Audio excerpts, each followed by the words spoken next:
Hello বন্ধুরা, সবাই কেমন আছো? আশা করি ভালো আছো। আজকে আমি আসলে কথা বলবো, সেটা হলো ভগবানের নিয়ে।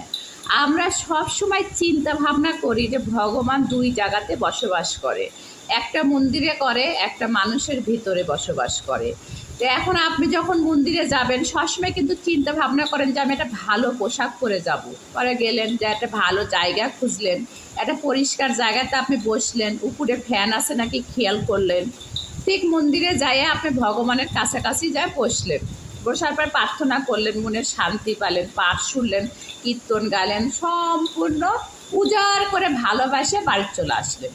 ঠিক আসার পরে যে যে ঈশ্বর ভগবান আপনার ভিতরে যে বসবাস করে, তার জন্য আপনি কি করলেন?